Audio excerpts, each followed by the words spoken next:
Hi everyone, I am advocate सपना कौशिक और आज हम बात करने वाले हैं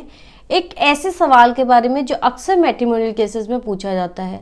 वो सवाल होता है कि अगर हम तलाक लेते हैं तो तलाक होने में कम से कम कितना समय लगता है। आज हम उसको डिस्कस करेंगे, लेकिन उससे पहले एक और इम्पॉर्टेंट बात कि अगर आपने हमारा यूट्यूब चैनल अभी तक सब्सक्राइब नहीं किया है तो प्लीज़ हमारा चैनल सब्सक्राइब कीजिए ताकि हम आपको ऐसे ही लीगल अपडेट्स दे सकें। सवाल है कि कितने समय में कम से कम तलाक हो सकता है।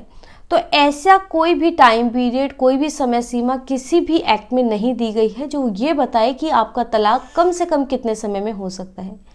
लेकिन फिर भी अगर आप म्यूचुअल कंसेंट के साथ आपसी सहमति से तलाक लेते हैं तो कम से कम 6 मंथ्स में आपका डिवोर्स हो सकता है। यानी कि पॉसिबल है कि 6 महीने में आपका तलाक हो जाए, क्योंकि जब भी आप आपसी सहमति से तलाक लेने जाते हैं, कोर्ट में फर्स्ट मोशन फाइल करते हैं, यानी कि तलाक के लिए याचिका पहली बार जब फाइल करते हैं तो उसके 6 मंथ्स के बाद आपको सेकेंड मोशन फाइल करना होता है और उसके बाद कोर्ट आपको तलाक की डिक्री अवॉर्ड कर देती है। लेकिन अगर आप कंटेस्टेड डिवोर्स के लिए जाते हैं तो उसमें काफ़ी समय आपका लग सकता है। इसके अलावा जब आप आपसी सहमति से तलाक जाते हैं तो हो सकता है कि आपका तलाक 6 महीने से भी कम समय में हो जाए। यानी कि ऐसा भी पॉसिबल है कि आपका तलाक जिस दिन आप कोर्ट में फर्स्ट मोशन फाइल करते हैं उसके 2-4 दिनों के बाद, या जब भी आप एप्लीकेशन कोर्ट में लगाते हैं कूलिंग पीरियड को वेव ऑफ करने की, तो सुप्रीम कोर्ट का जजमेंट है कि अगर कोई भी पार्टीज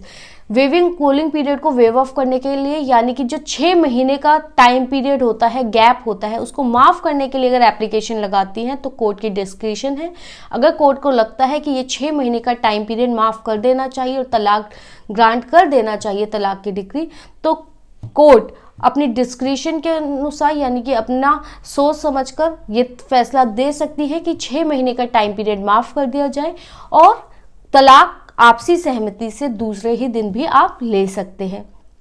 इसमें पंजाब एंड हरियाणा कोर्ट ने भी रिसेंटली एक जजमेंट दिया जिसमें एक जोड़े ने शादी के 2 दिन बाद ही लड़की घर छोड़कर वापस अपने मायके आ गई थी और उसमें दोनों पार्टीज ने कोर्ट में कूलिंग पीरियड को वेव ऑफ करने की एप्लीकेशन लगाई और शादी को 1 साल पूरा नहीं भी हुआ था तब भी कोर्ट ने उनकी एप्लीकेशन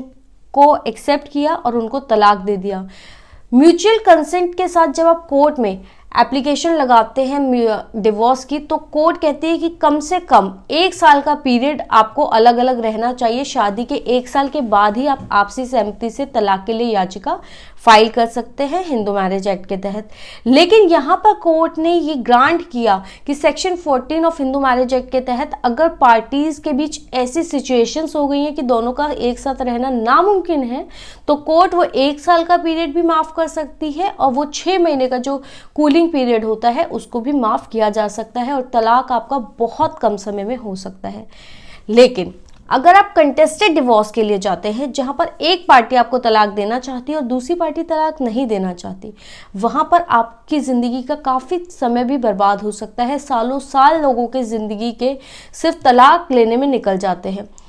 कंटेस्टेड डिवोर्स नॉर्मली 2 से 4 साल में ख़त्म हो जाता है, लेकिन कई बार बहुत ज़्यादा समय भी चला जाता है। इसलिए आप हमेशा कोशिश करें, जब भी आप तलाक लेने की कोशिश करें, कि आप लोग आपसी सहमति से अगर तलाक ले लेते हैं तो इसमें आपका समय और पैसा दोनों की बचत होती है। आपको ये वीडियो कैसा लगा और आपके 9 मुद्दों पर वीडियोस चाहते हैं, प्लीज़ कमेंट सेक्शन में बताएं।